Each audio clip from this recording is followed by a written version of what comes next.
I'm Sister Helen O'Brien, an Ursuline sister. And with me is Kevin Burney, who is a Methodist minister, who is also a spiritual director. For me, it's accompanying people, helping them to pay attention to their relationship to God, to God's love and grace in their life. And while it's called spiritual direction, it's really more about accompanying people and being with them and helping them come to speech, to be able to recognize God's goodness and love in them, for them. And I rejoice with them when they're in touch more and more with God in their life, directing, gracing, giving them love. Sister Helen often uses the phrase secondhand grace. Often at the end of our time together, I'll say, thank you, and she expresses the same. And she said she gets secondhand grace of getting to see God at work and connecting with the individual. I've been seeing Sister Helen for spiritual direction probably for 13, 14 years.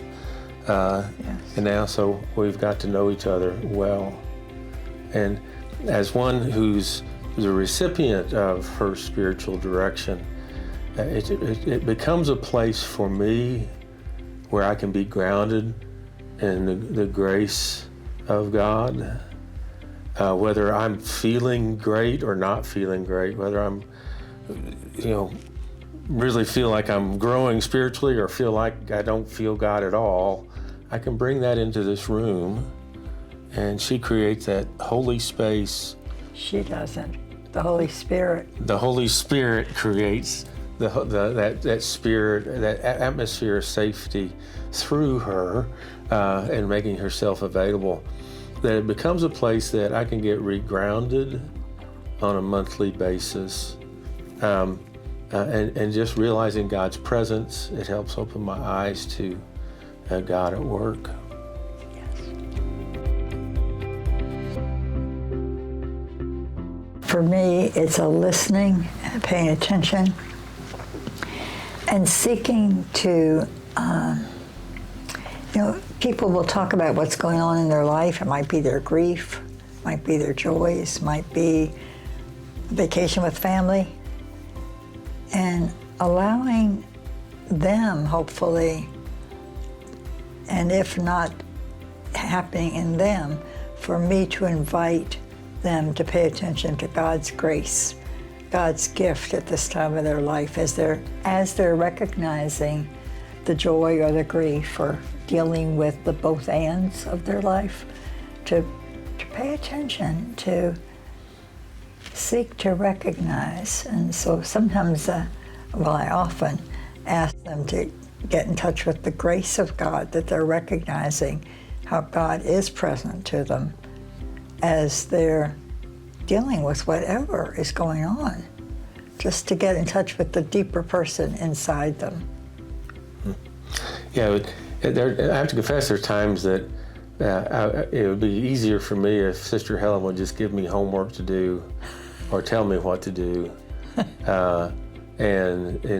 And I've as she's modeled, it's really only what does the directee want to talk about that day. And so there's times the director will sit silently and wait for me to start talking. And it really isn't about a director as the expert. It's the director who is tuned in, and the gift of listening. Wholly listening to God, as we both are in spiritual direction, to have someone else listening with me. But also, to me, what's rare is to actually feel like you're seen and heard by another. And I think that's one of the tremendous gifts of spiritual direction for me, is I know that she is completely focused on what's going on in me, in those moments we're together. And when I come here, I know it's holy space.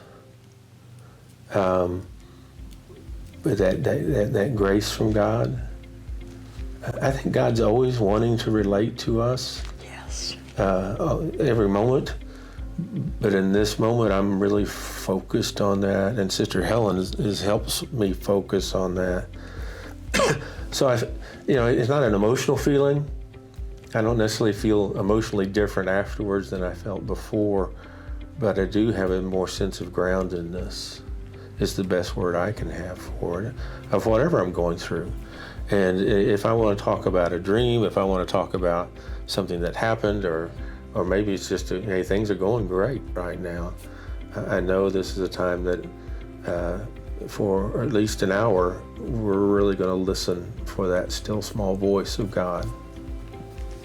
I think it makes me a better husband, person, pastor, a leader, because I have this regular rhythm of touching base. It doesn't make me more spiritual or that I'm closer to God. It's just that I have this dedicated space of meeting with Sister Helen as my spiritual director, and that seems, as my wife had testified, that she can see a difference in me when I do this. And I hope that you can recognize, people who are perhaps attending to this, the joy that it gives to experience God revealing God's self in someone else. I mean, it's whichever chair you're sitting in, you know what that joy is. Mm-hmm. To experience it yourself or to experience it in another. Mm-hmm.